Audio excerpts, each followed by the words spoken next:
Hello, thanks for joining me today. Thank you, and welcome to this episode of In the Fire Garden, episode 2, the first recorded episode. So today's guest is Abigail Chabitnoy. Thank you for joining me. Abigail is a Koniak descendant and member of the Tanarak Native Village in Koniak. She's the author of her most recent book, In the Current, Where Drowning is Beautiful, with Wesleyan Press. And she's also the author of the 2019 collection, also with Wesleyan, of How to Dress a Fish, which was shortlisted for the prestigious 2020 International Griffin Prize in 2020 and was the winner of the 2020 Colorado Book Award. And the Linocut illustrated chapbook, Covering Lines of Light, out with Flower Press, published in 2021.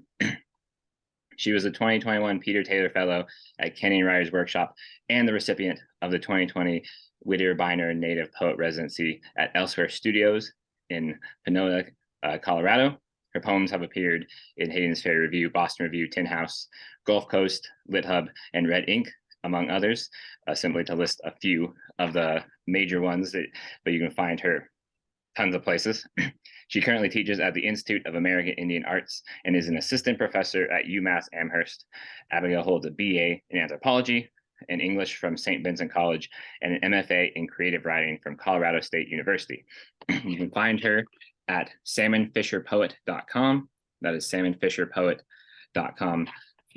And to repeat, her current book, her first book, How to Dress a Fish, which is wonderful, but shortlisted for the prestigious International Griffin Prize. Huge. But today she's joining me because this book just published, In the Current Where the Drowning is Beautiful, which she will be reading from and talking about. But when we discuss the books, we might bridge to both of these, because Abigail, I think that your two books, more so than a lot of writers always kind of speak together, but I think your two books really are in dialogue with each other in a very interesting way. Yeah, thanks. Shamai, Koyana, thank you for having me. Thank you for being so patient with my scheduling kerfuffles. Really excited to be here and talking about my latest book, In the Current Where Drowning is Beautiful. Still fond of How to Dress a Fish, but the way poetry and publishing works, it's, by the time one comes out, it's like, I'm writing new poems. I don't know if those speak the same, although they are. The conversation is certainly ongoing, and we can certainly talk about some reasons that might be. But yeah, I'm going to, I guess one of the reasons being the first book, How to Dress a Fish, was largely driven by delving into my family's history on my father's side, my Tanihanak Alutik Supiak heritage.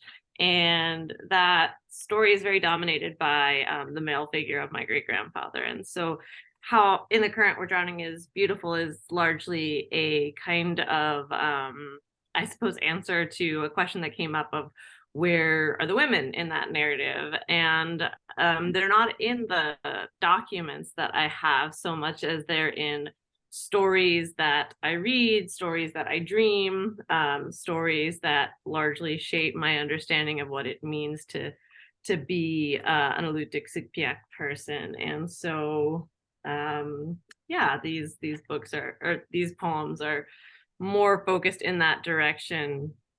And coincidentally, written when I had no intention of being a mother, and now speaking very obviously to my 10-month-old daughter. So it's funny how those things work out.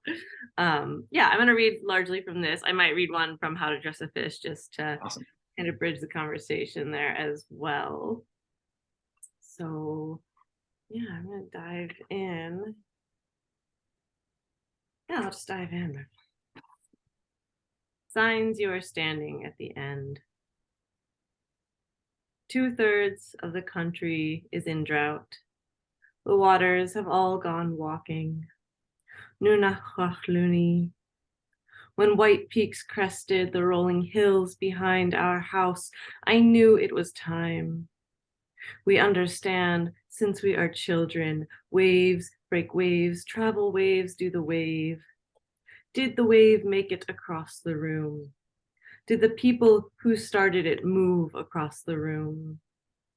Cause of death, traumatized. Cause of death, bad heart.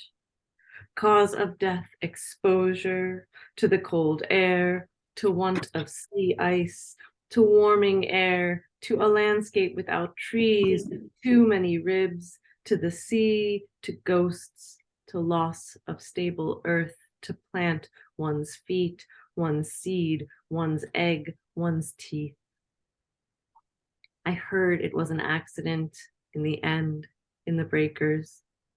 There was no boat when I heard it. I took my sister and some others out the back door.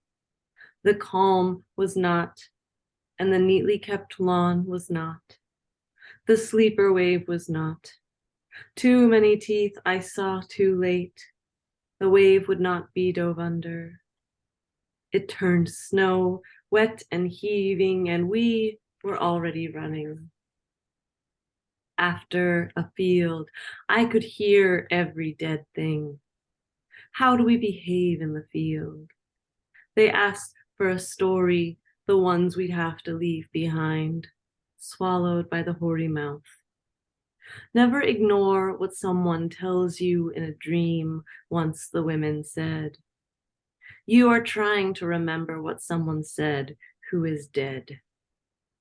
Kuliang ushikampkin, lampak kwashu.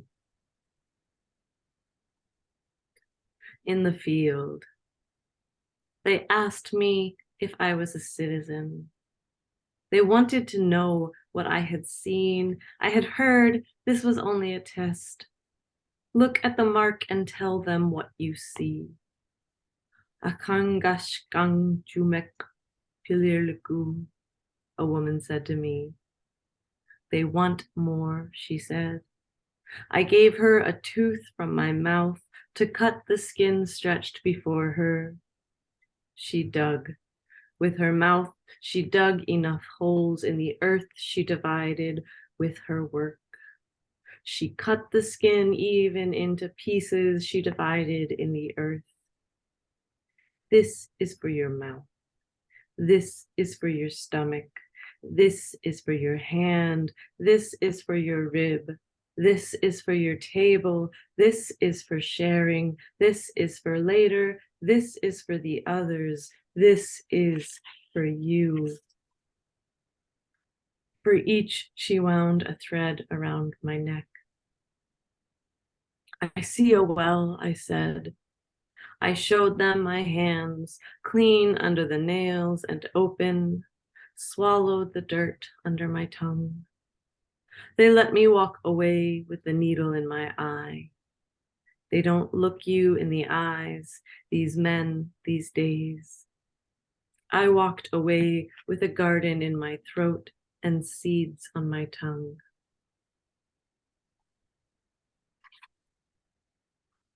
A persistent dream of large bodies, for Joan and those she is called after. Navayuk, how to tell you, last night we were on this ship together, and you were there to comfort me. But this morning I am afraid for you, black stealing over the waters. My lips are never not splitting. Tell me, are the wolves living along this shoreline any gentler than the Moscow water dog? Even the Permishleniki, let them go extinct. Have we ever not been readying for war in your lifetime? Already my family is calling me, the ones I don't know how to name.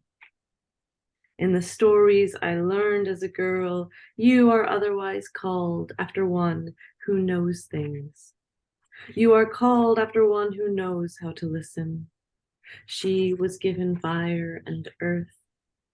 This ground we are on has a history of flooding. Does it follow we are drowning? Cut the breast out of a woman and she becomes a bird. Or was it her guts? She can fly, I mean, it's that simple. So the stories go. Girls go into the woods and return mothers, so we invent little men.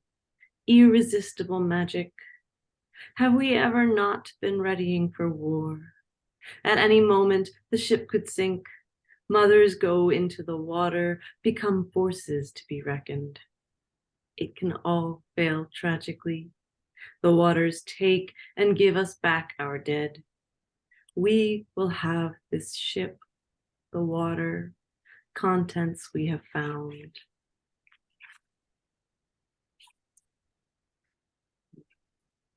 One of the fun things, for me at least, about this book is that the poems aren't quite as tightly related as in How to Dress a Fish, so I can flip through it a little bit more as opposed to in How to Dress a Fish, certain poems. I don't want to say they depend on others because, of course, they should stand alone, but really need some of that context. So I'm almost baffled by the possibilities in reading this one. See, let me skip to some I don't get to read as much. Camouflage, defense, and predation being among the reasons. Fish are thought to emit their own light. Talk to your future daughter as though nothing is wrong. Or if you want her to be strong and able to adapt in ways that haven't been found out yet, tell her everything. Apologize if you think it will help, or don't. It will be too late. Unarmed boys and fathers, even mothers, even girls will be dead. You were afraid. Someone you loved was afraid. Someone you would distance yourself from entirely was afraid. And that person who was afraid had too many arms, and the person they feared had none. See the shining sea. Tell her you are working on her birthday present as if this day will arrive. Tell her it will save her life. You still have time to figure it out. Not arms. There will be enough, even if she is born without any. Not legs. There will be enough crossed and not enough dry land. How would you feel about an extra heart, my own, a whole, each of you I pour into? The usual number of ribs to encase it and no more. But it can hold more than it looks outside. This hole is where you can throw your own children when you can no longer feed them and their last tooth breaks on the rocks they were sucking and the air above thins, grows warm. The tundra begins to thaw, hell breaks loose, a sports drink company has made the first man out of water, and isn't it a good time to be alive? One shines briefly, unless of course you are the water or the man. One dies soon. What if we skip to the end? I'll make you half fish and luminous. I sometimes feel with my mother, we are nestled in the hand of God, only God is female, and in her hand is a hole we must pass through to be caught, to feed the men again and again, to feed the women and the children and the men. And it's not personal, or it is, but the hand is thinking of closing. I think the hand is closing. After all, you can only throw a fish so many times before bad heart, before traumatized, before it looks like a world with a lot of dead women. Daughter, in this dream, I stood before the water until mud. One by one, my teeth fell out and rolled into the sand, and my glowing bones parted ways, suggesting small boats, each a wave carried back to sea. I think I might move and just read one of, let's see what else I've got tapped. I think I'm going to read one from How to Dress a Fish to kind of tie them together a bit. Yeah.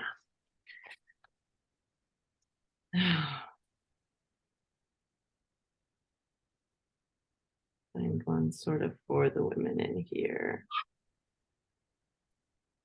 Or not, I guess, to show the resonance without the redundancy a little bit. I'm on this one, so I'm going to read Ways to Sustain. Yes. If this is not the way these bones should be, if this is not the proper way they should lie, clean with care again, clean each joint thorough, each wave over again, set aside enough skin, bleach in the sun, grow taut, transparent, enough to reveal any shape, enough to remain watertight for crossing over. Yeah. So is there any that you want me to read, Shane? Or I can always read some more in our conversation later. But yeah, I want to have some time for this conversation, see where things go. Yeah. You read a lot. Actually, we kind of overlapped in that the ones I folded down that I really loved. You actually hit a couple of those. I think, yeah, like you said, you can read some kind of when we talk. I think that probably one of my favorites of yours that, and I guess I quite know why it's a favorite. It's just kind of one that, I read it and how you have that connection with them where it's just like, oh, this one's for me. But I love Baptism by Fire. I'll read that one actually. I wrote that one for my mom, but don't tell her. I don't know if she would take it the right way. I love my mom. She's great.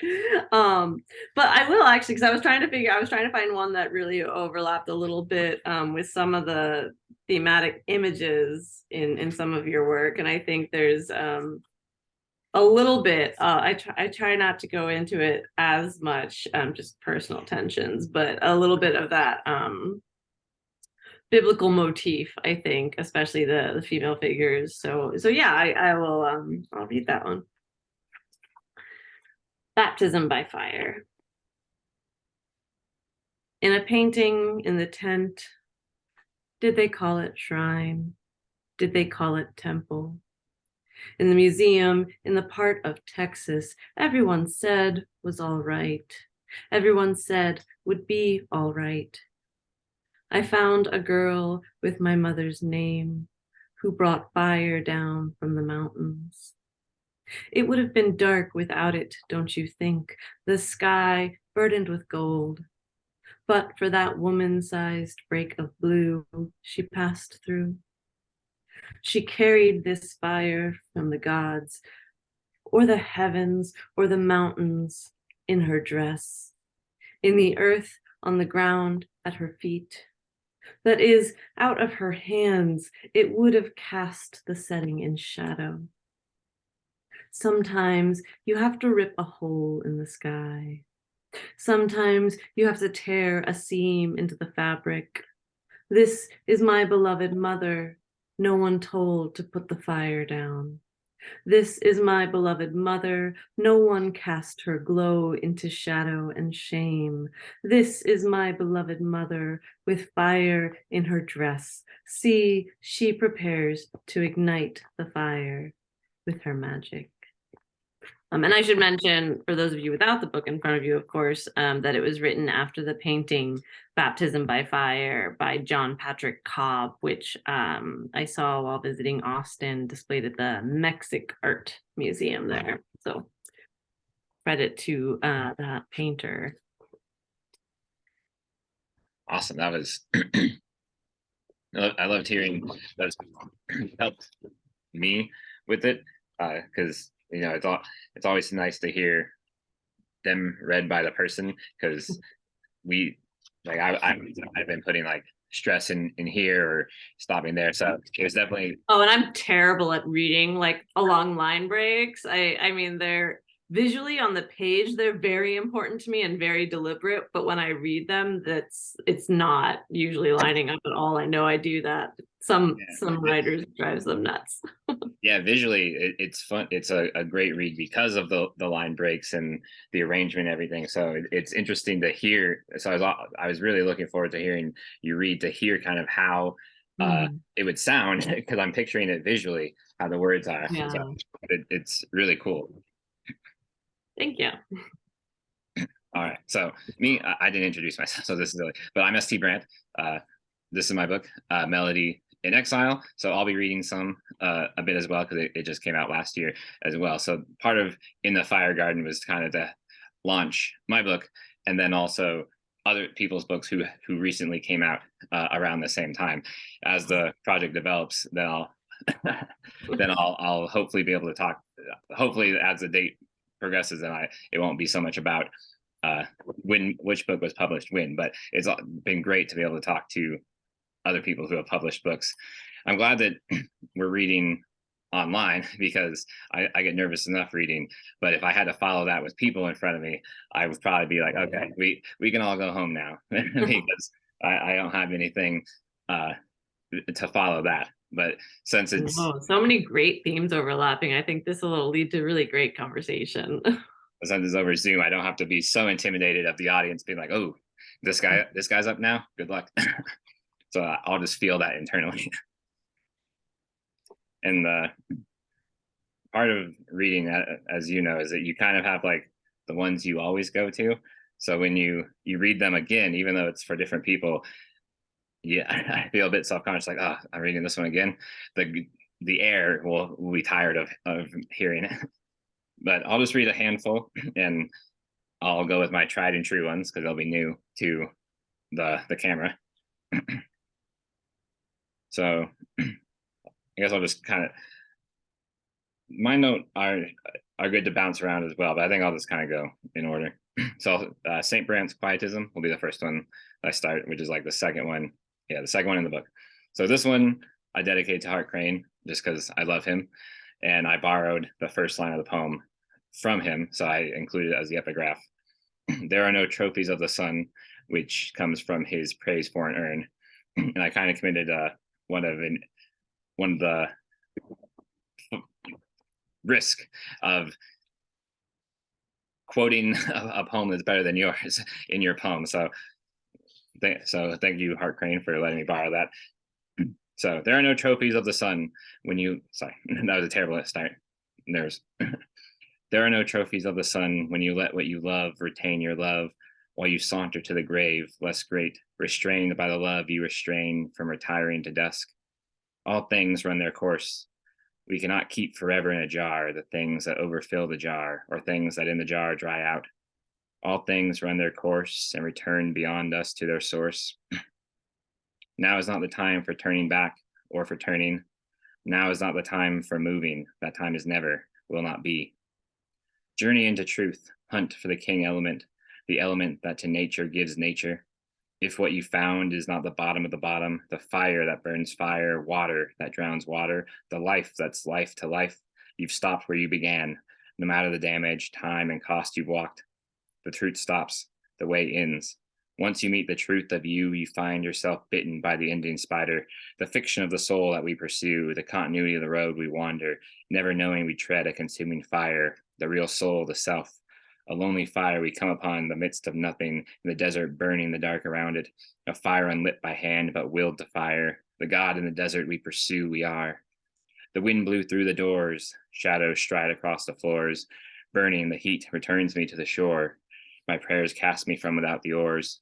I will accept what God says I must accept, in the attitude which God accepts bad news, in whirlwinds, rains, and thunder, lightning, fire, death. Siege I would, angels that would deliver me God's word. End. And sign the epistle I return in angels' ashes. XO, XO, another legionnaire, a nightmare cavalier. I return God's gifts. This, the lesson of a saint, most particular to him. Okay, got through that one. A prayer.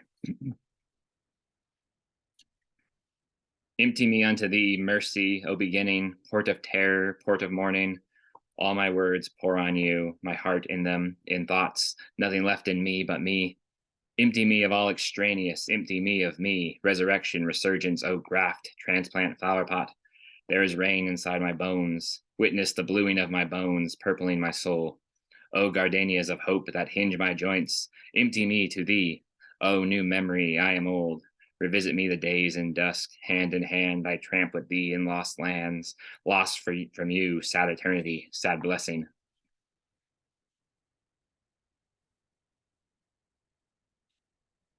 Uh,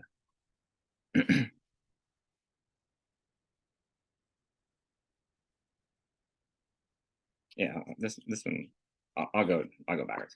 I'll go to the first one. So I was gonna skip this one, but I feel like it's uh, a better read than the other one. The Soul, which is the lead off poem. On a precipice, a cliff overlooking a tremendous sea, waves patting the rocks provokingly, tendering those above to come, summoning them as one would a pet. Sitting, I dangle my legs off the edge, staring into the vacancy of life, coloring the terrible sky, a color no sky has ever been, a darkness complete. To see, one knows that by the darkness they've been seen. A bad exchange of visions, frightened, then pacified with an open secret, as when one reveals all they've done, what they have, every detail of what they're asked, and are granted the knowledge of the sun.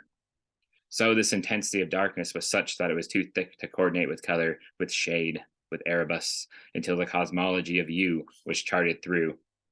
No secret and no essence left ineffable, special, no silent god of the heart that you protected, befriended, that lit you and whispered what to do. The sky was dark. I kicked back and forth off the edge, my heels ricocheting off the walls, launching, and I was sitting silent when I heard a whistling, a song, a joyous chorus, and saw Orpheus down the slope across a meadow, trees between he and I, a new headland nearing, hands tucked in his pockets, walking, whistling, into the sound of the sea stepping, and then I heard the whistle of falling, falling endlessly, as I listened, still rocking in harmony with the singing, my feet, the falling, waiting for the new melody made when a song lands in the sea.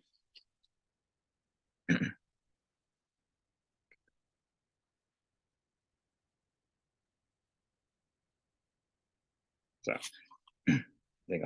I never read this one, so this one I think will be different. Picking flowers of the self from the selfless world, which is one of my experiments with a long title. Vitality has died. Its remnants are calyxes we find on sidewalks, or are the petals that love us not in roads. Worthwhile carnations pressed flat in books, reduced from animate examples to resurrectless tropes. Life has been a word scanned quickly on a page and checked as read as if completed and ingested and defeated. So we become characters in life's text, meaningless to it and it to us, and go on fuselessly through time. Our days wasted, rays of sun that aren't enjoyed, aren't taken in, unvitamined. Life sees us burned to zero from its window. So did you have one that like you particularly liked? You asked me, and I thought that was a good question. I never thought of doing that before. But is it, yeah, is there one that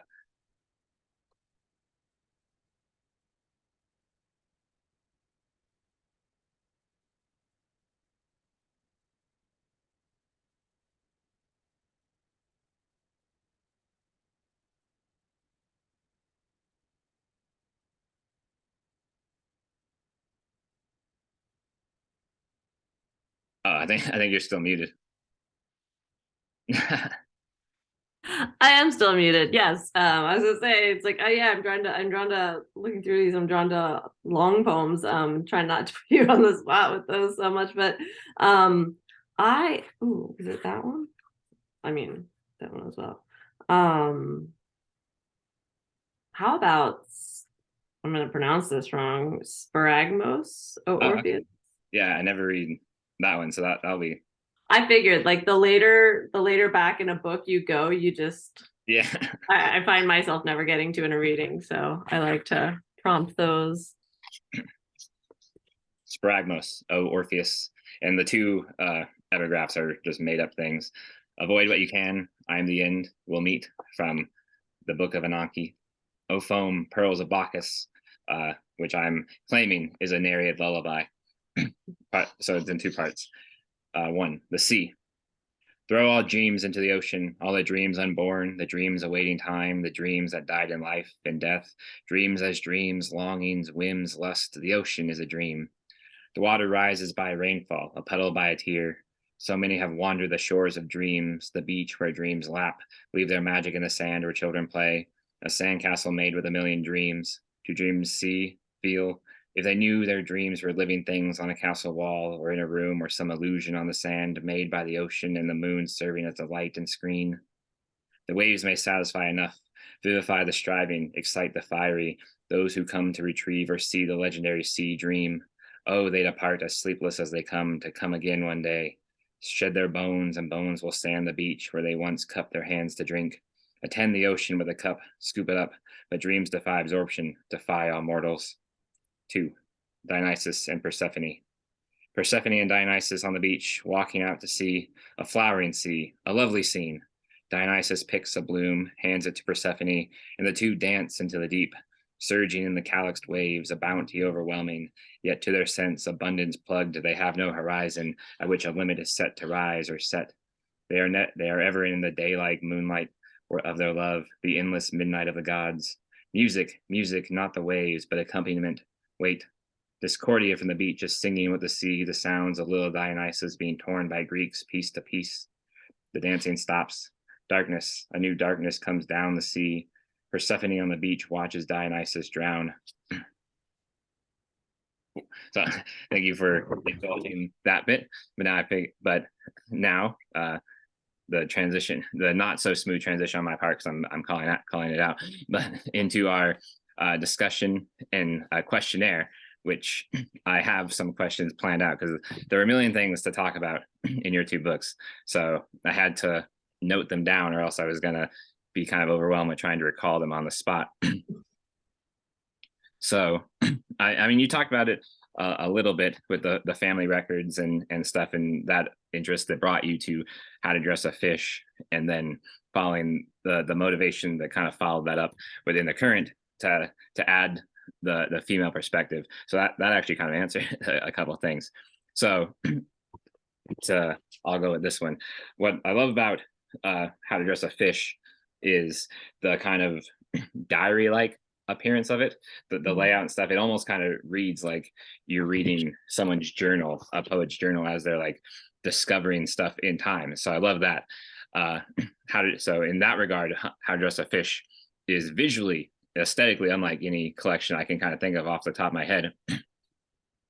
And like, it has that feel of a discovered diary, with the shapes, the way, the layouts, the annotations to an ancestry document, and then the documents to the actual events that we can talk about.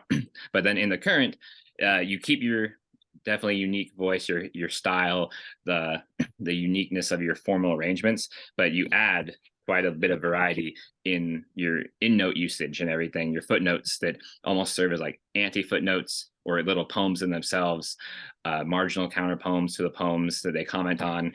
And so I love that. So you also, it's not a traditional poetry book, but it is still very different than How to Dress a Fish. So so to the question finally, when you were working on this, or the poems were coming, was the idea that you wanted it to be aesthetically different, or did it, so was that like a purposeful, like, How to Dress a Fish look this way, I can't do that again, so I got to do something different? or did it just naturally kind of be like you were just shifting style, shifting kind of like poems anyway? Yeah, great question. A little bit of both. I actually had, I guess, a mini crisis of sorts between the two books, largely because I wrote How to Dress a Fish, I pretty much start to finish, in my graduate program at Colorado State. It was something that I had so much material and I had so much thought percolating that I didn't realize was waiting to get on the page, that when I started the project, I actually had way more pages than I needed. And so I was kind of caught off guard when I finished the book. I thought I had 3 different manuscripts, the way there are 3 different sort of braids through that book with the historical, the mythological, and the kind of family narrative. I was like, oh, I'm working on 3 totally naively. I'm working on 3 books. They're going to be nice and tidy. I'll have drafts to keep me going after my MFA program. And the more I worked on my thesis and with my advisors, the more I saw how they were interwoven. And surprise, I finished my graduate program and I finished my book, and I was fortunate to have Wesleyan take it. And it was almost too much closure. I kind of had this moment of panic of, oh my gosh, I just spent the last 3 years learning how to write a very specific book, and now I don't know how to do it again. Like, I didn't learn how to be a poet. I learned how to write one book. And I had to step back from that because I did have so much more material that didn't make it into the book that I had to kind of reckon with the possibility of those pages never seeing the light of day, the possibility and the reality that so many of those pages were a necessary part of the process and had to be written to get what did make it into the book. But that separation between product and process, and because of the unexpected reception of How to Dress a Fish, I mean, like, the Griffin shortlist completely blew me away, and I was not expecting the work to kind of get as much attention. So I also had a little bit of imposter syndrome panic of, well, partly I wanted to write poems that I could read in any order because I'd go to readings, and I also very much had a lot of anxiety before readings when I started. And I realized with How to Dress a Fish, there are so many untitled poems in the collection that, for those of you who haven't read it, it's sort of structured with a sort of long poem throughout that's untitled, but interrupted and punctuated by these titled poems. So some poems are kind of these nice discrete units, and then other poems are more fragmentary and woven throughout. And so those fragmentary pieces really are a conversation going throughout. And if I get to the end of my timed reading and I still have like 5-10 minutes left, I couldn't very easily just go to the beginning of the book because it would sort of mess with the flow of things. And so that actually largely, like, that, like, practical matter largely drove in The Current Where Drowning is Beautiful. I wanted to focus on the discrete poem. I wanted to focus on the individual poem. And then I had a panic attack of, oh, well, this is going to be boring compared to what the first book did. Like, where's the formal innovation?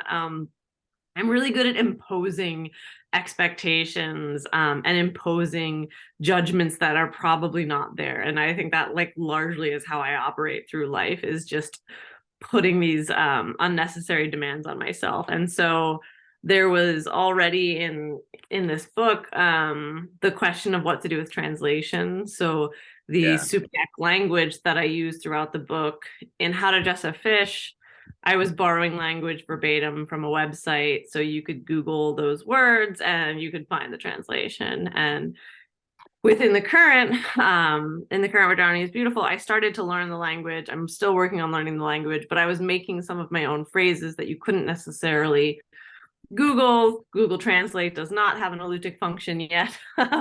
So I really had to decide how accessible I wanted those phrases to be, that language to be, and also who the audience, who the gesture was. And so rather than doing a straight translation, I did almost poetic translations of the translations, which became these sort of pieces that one of these days, I feel like once I'm tired of reading the poems proper, I'm just going to read through the footnotes as if they were their own poem. It felt a little too neat to, like, make that an actual poem in the book, but going back to them occasionally, I, like, dip in and out of them. And, like, in when I read Signs You Were Standing at the End, I dipped into After Cause of Death Exposure. I dipped into that footnote and read it. Sometimes I'll do that, but most of the time when I'm reading, I ignore the footnotes, and so they'll probably get their day. But yeah, so it was largely driven by this question of access with translation, but also wanting to wanting to challenge myself formally, to really understand the possibilities of the poem, and also just the same way that How to Dress a Fish looks like a journal or a notebook. I've always been a note taker. Got scolded in middle school German class for taking notes, and my teacher was like, "What could you possibly be doing taking notes in a language class?" You know, there's no way, like a note can't help you learn to speak a language. You have to speak the language. But I didn't know how to separate learning from notes and writing. And so the footnotes, I think also the footnotes and the way How to Dress a Fish is arranged, I think just reflect that that process of how I'm engaging with information and the raw material of language. And I think that's where some of that carryover. So now I'm like working on what'll become a third book, and I'm just like, well, what's going on with this one? What's the shtick, so to speak? Yeah.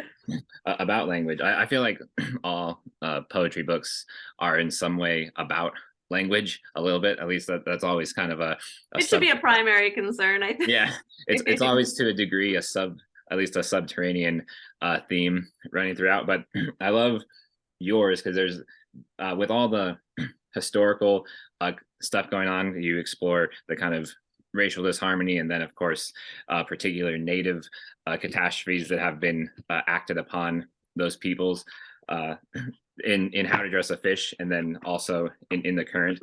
And it, so like for example, in the word of the week as a wave, what I love is when you do get to the footnotes, the phrases. I love, like you said, when you are basically like just giving us a poetic phrase for the translation rather than like an exact one. I love the kind of tension or conflict that's going on with that language, the Alutiiq language, and then the English, where you're, basically like forcing a translation onto the English language and kind of a counter to the way that the people have been forced upon by the English and the Russian captors in the particular incident that you talk about in the book. So when you were kind of wrestling with this like direct translation versus I'm going to give you kind of a poetic phrase, I'm going to give you the translation and that's going to be it. Did it feel sort of like a not necessarily like a vengeance on English basically, but almost kind of like some sort of like catharsis to the people that speak that language in a way that like not letting if you kind of get what I'm getting at, but like not letting English be what it wants to be, which is so I guess we can say colonial in this context. Yeah, I guess it was more kind of a finger to the tradition of the canon, I Yeah. suppose, and what kind of knowledge we take for granted as shared. So I mean, I had in mind, even like works like Ezra Pound's Cantos, where there are, languages throughout, multiple languages. There's Latin, there's French, there's, all these languages.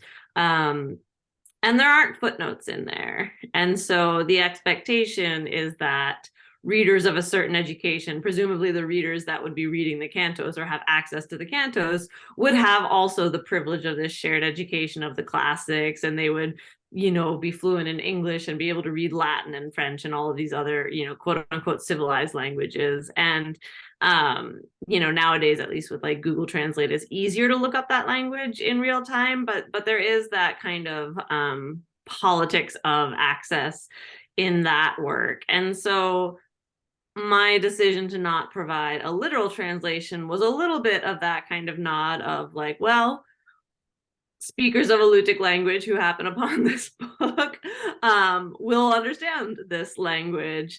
But beyond that, the way indigenous languages versus like the English translation works on when you look at a dictionary, an online dictionary resource, it gives you the practical utilitarian translation, but it doesn't necessarily give you like the word for the sea is imak, and it also is the word for contents.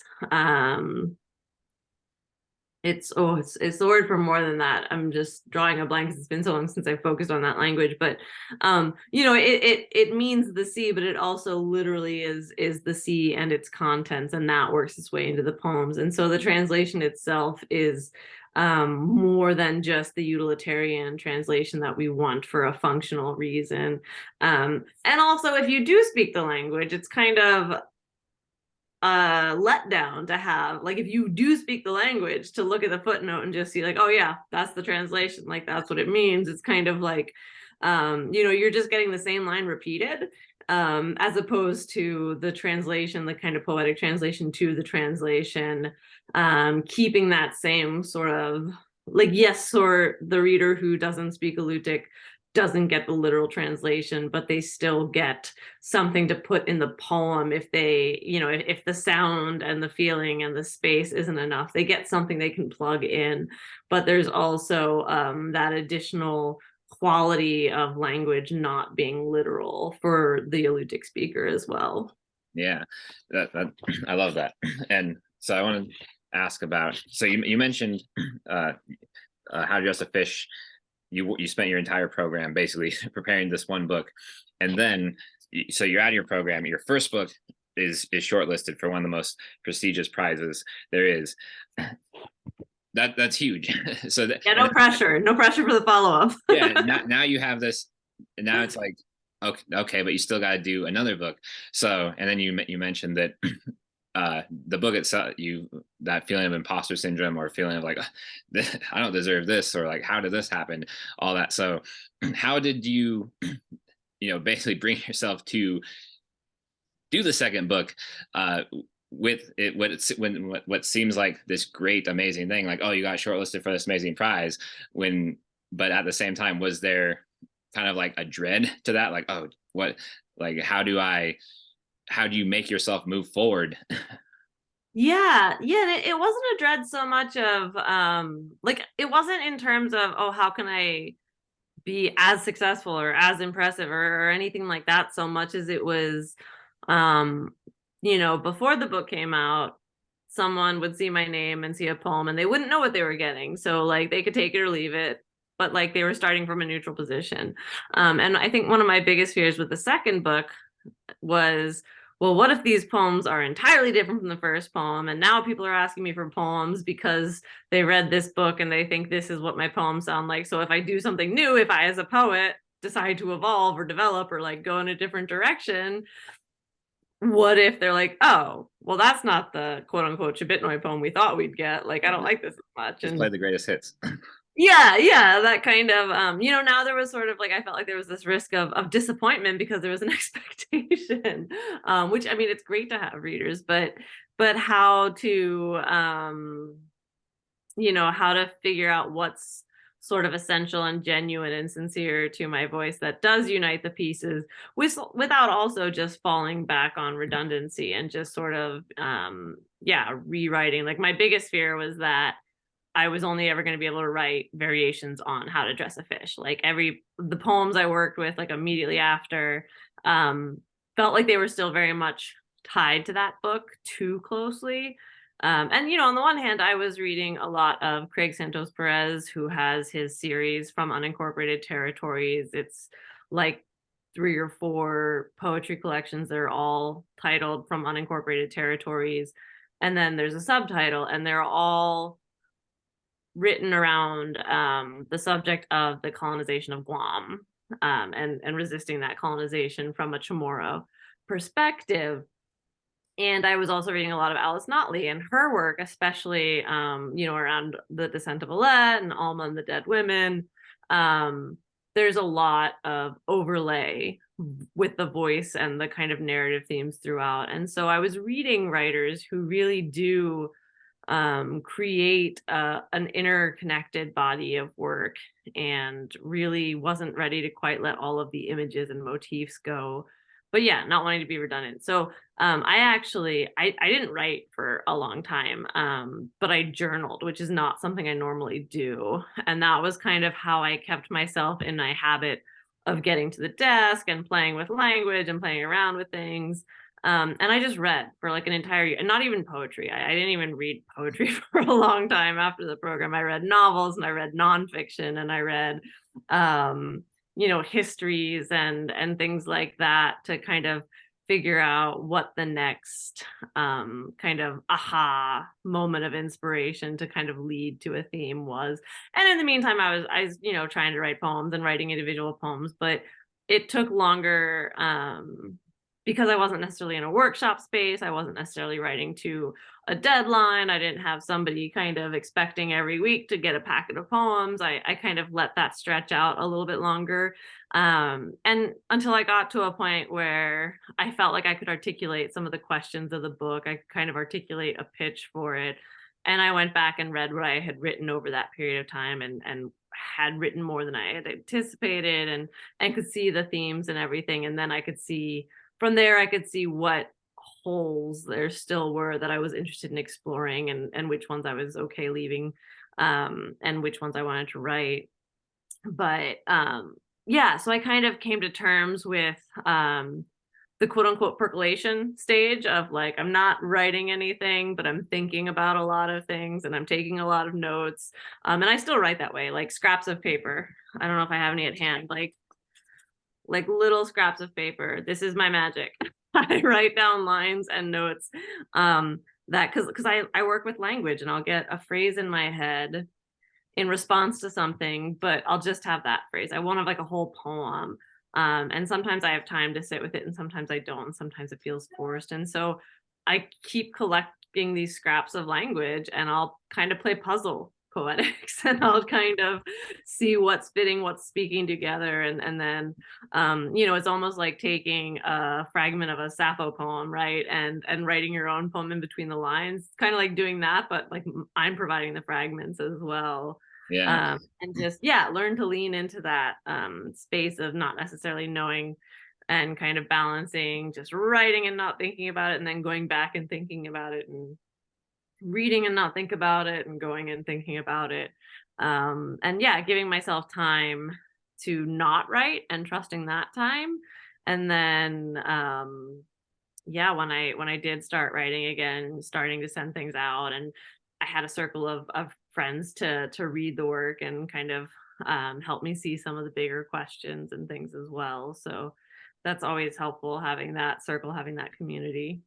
Yeah, Yeah. definitely. So this question is kind of a two-part, and it might take us like a touch over 6. So I'm sorry if you have like a very strict gotta get out of here time. Hopefully the daughter's still sleeping, so I'm Yes. okay. But so after these 2 books, like where How to Dress a Fish, like you said, you explored a very kind of personal level. Then in the current, what took on a more kind of universal uh, reckoning, where you were dealing with women as a whole, from from like myths to just through the eons and all that. So, and you said you're working on one now. Are you are you still kind of investigating in a similar vein to these 2 books, or areas that you are exploring differently, or are you going off in a different direction? And then the second part is kind of like you noted, the first book, your process, because we always want to evolve, but our process also has to evolve a little bit. So the first book, very, like you said, workshop or deadline, or lots of like just writing space oriented. The second book was more like, okay, now that I'm not in that dedicated writing space all the time, how do I write? And now the third one is, now you have a baby, so your process, it kind of like necessarily has to change a little bit as well. So how have you kind of evolved as a process writing too, around just a new family and new circumstances? Yeah, absolutely. I'm sure other writers have said it, but I think Bojan Lewis or Cedar Saigo, one of them, in a talk I had attended last year, had mentioned how the poem itself is sort of the circumstances of one's life, right? And that's, I think, very true with all of the research that went into How to Dress a Fish, because I was in an academic setting. I had access to libraries, and I had mentors and all of these things going on. And in the current Where Drowning is Beautiful, I kind of got to be a little selfish. I did residencies. I did a couple lengthy residencies where I had time to myself to really dive into the reading and to really have concentrated space. I worked retail to give myself the kind of schedule so that I could keep the kind of hours that I like to keep for my writing, and was really guarded with my time and selfish with my time. And then, yeah, now I have a 10-month-old daughter and a new job. And I had told myself actually that I wasn't going to work when I became a mom. Like, I had my 2 books and I was like, okay, I'm going to lean into this whole being a mom thing. And then the UMass position came up and life just kind of like fell into place in ways that I'm thrilled about. And I think I actually would have really been drowning without the kind of structure of work. But it certainly affects how much time I have and how selfish I can be. It's also taught me how selfish I really am. But yeah, it's kind of coming back to full circle though to How to Dress a Fish, where there's a lot of note taking. And it's not necessarily academic research note taking, but I'm still taking a lot of notes. I'm totally doing the thing where I'm writing poems or poem things on my iPhone notes at night. Like I'll wake up with something, and I'll start typing and I'll start writing. But I always bring it back to pen and paper because that kind of tactile quality is important for me. Because of course everything sounds brilliant at 2 o'clock in the morning. Right? Like you're typing a note on your phone at 2 in the morning, everything sounds unique and brilliant and revelatory. And then I'll come and I'll sit at my desk and I'll write something out. It's like, well, that's just obvious. Like, shit.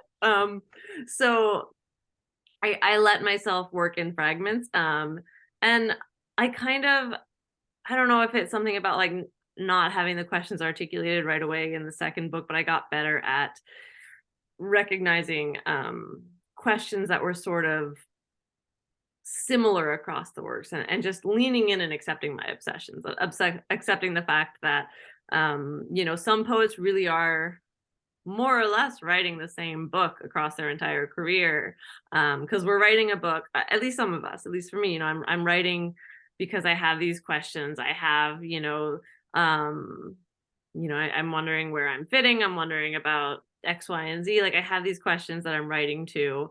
And for me, the most interesting and successful poems leave more questions than answers. So I don't feel at any of the ends of these books that I've answered any of those questions. I feel like I have a better understanding of the question, which then generates more questions. And so I kind of this is interesting for me because in this third book now I'm starting, this is kind of the first time I'm starting with more of an articulation of the questions.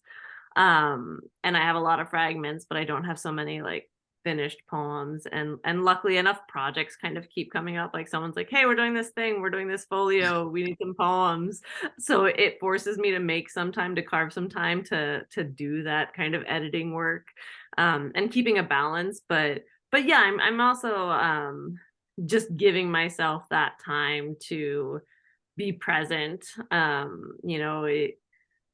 I can't not write poems, and I'm a very grumpy person. If I get through a week and I haven't gotten like at least a little bit of time to carve out for myself, I've noticed that really has an impact.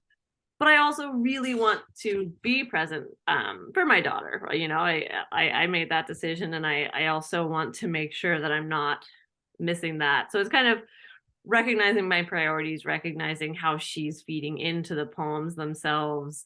I'm really hoping that she's going to take my images in a different direction. There's a lot of overlap in these 2 books, but her initials are ARK. And I call her Anyakchik, which means little boat. So we're clearly not going very far from the image landscape of these first 2 books. I love that. But yeah. So yeah, I mean, it's about recognizing why I'm writing, and not writing at sort of the expense of life. Like I'm not one of those poets that goes out into the world and writes what I see. I write very much imaginatively, but also not locking out the world. Yeah. So we'll see how much longer it takes to do that third book, which this is probably the most demands I've had on my life since grad school. Well, I'm no rush, but I'm rushing you because I really want this third book. But thank you for joining. Sorry that the question part was kind of dominated by me asking you stuff, but I was just so interested to talk to you that I wanted to find out No, that's all this stuff. fine. If you're okay going a little bit late, I would love to ask you at least one question, since Oh, I for mean your book came out too. oh So yeah, giving for you sure. that platform. Yeah, I know. I just didn't want to like take up any like family time of yours. Oh no, that's okay. I'm on the East Coast, so Okay. we're still trying to get her to sleep in her crib without me. It's not going right. So until I hear her screaming, sending me up to bedtime, it's after she's supposed to be asleep. But no, I was interested. One of the things that I noticed similarly about our books is the idea of that kind of thematic obsession, right? Like there's a lot of religious imagery in your poems. I think there was a lot of Eve imagery, a lot of Eden imagery specifically, and also some Greek. On the back, right, it says the Greeks with outtakes from Genesis, and Ilya Kaminsky's, the trust in the conversations. And I'm curious how you knew when you were done with this book, right? How do you know how far to push an obsession and when you're done with an obsession, because it's something I'm still learning, right? Like I'm still like, have I been talking about this too much? Are there too many Liliths in this poem? So I'm curious what your experience with working on such a tight obsessive theme was. Yeah, definitely never too many Liliths in a poem. But my book was arranged kind of by an accident, so I feel like that helped because then it kind of took some self-consciousness away, even though it was definitely still there. But the my arrangement of it was kind of just out of frustration because I was going the route that I thought you were supposed to go, like, well, just keep submitting individual poems to journals, and then you get into the big journals, and then once you're in enough big places, then you can do the book. But I was finding that too uphill and too obstructed of a path because I wasn't getting into any of the big journals, Mm. which I embarrassingly say on my reading series that I'm not in any of the big places. But I was like, I just had a thought like, well, maybe my poems don't fit super well with other people's stuff because they're too, Does not play well with others. yeah, but maybe they play well with each other in better. So I was like, I'll just arrange them and try them out as a book, and I think it did kind of work better. Maybe my stuff just feeds on itself Mm. better, and other poems just sometimes in journals don't play nice. I guess when the editors say it, they don't fit or whatever they say. But I will say from reading for journals, I've been a reader for journals. I've been a reader of manuscript contests, and I will say, as much as I really hold myself to be responsible to the writers who have submitted their work, so many bullshit reasons out of someone's control might be the reason your poem doesn't get, and this isn't like meant to be like, oh, let's just toss aside your modesty, like, oh no, you'll get in. Like it's not false. It's just really a recognition of like the journal process, the submission process. Like you say, you don't necessarily have the context of the larger work, but you're inundated with other people's work. And so yeah, it really can be a matter of like what you read immediately before, what you read immediately after. But I think that was my luck with like I didn't do the contest route for my first book, because I feel like if somebody would have just seen the first like 3 or 4 pages, because if you're like just reading the first like 10 pages of something, it's like, what is happening in these? Like these yeah, are sort of erasures, they're not really erasures, they're not really poems. Like it takes some time to get into the meat. So yeah, I definitely do feel like there's a difference reading an individual poem versus a well-wrought collection and the way poems bounce off of and yeah. converse with So I you. thought that way was like too like luck oriented, or like not luck, but like too fortune oriented. And I thought like Yeah. I'll just have to kind of make my own route. So I didn't know I had enough stuff for a book, but I just had all these things from like written like early to mid 20s to kind of up to now late to early 30s, and I was like compiling together. And when I was putting them together, I'm like, oh, I've there I wrote about the this I'm really like focused on here. I'm actually hoping the next book I'm working on, I can get a little bit away from Eden, because I found that was kind of like my big trope. But I was like, well, it might work for the first one. So, but I thought that I was reading a lot of Harold Bloom at the time, Okay. and so he kind of helped me feel comfortable. Like, your obsessions are your obsessions. Like, we can't control that. Sometimes if you just like go with it, and you can do good stuff. So I was like, okay, I'll lean into it and see how far it goes. And so this first one, yeah, there's a lot of definitely image heavy or theme heavy. And I was like, well, for the first book, let me just kind of exercise it all, hopefully. Mhm. Then maybe, and then hopefully I can, like you said, evolve to the next one and kind of shift a little bit. I think that some tropes and images and metaphors will kind of linger and stay with me, but I'm hoping that I kind of exercised a little what I needed to, a little bit of some of kind of the Got it all out. and find new obsessions. Yeah. Yeah, new obsessions. Like, you'd think through a pandemic I would have found new obsessions. And good luck with that. Yeah. I would say, yeah, like, either find new obsessions or just really dig into the ones you already have. Yeah, Like, those are the two. Like, you just got to go extreme one way or the other.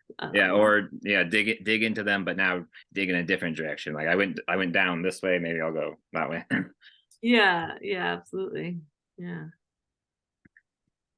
Well, awesome. So thank you, Abby, for joining me. So again, Abigail Chabitnoy, salmonfisherpoet.com. So yeah, she has a little contact page in there. So if you want to send her some awesome fan mail, she's amazing and will respond back to you. That's what I did to set this up. I was like, I love your stuff. I got to talk to you. You're And also my reminder to update that website. It's so out of date. I'm so bad with technology. so again, we have How to Dress a Fish, In the Current Regina is Beautiful, both out with Wesleyan.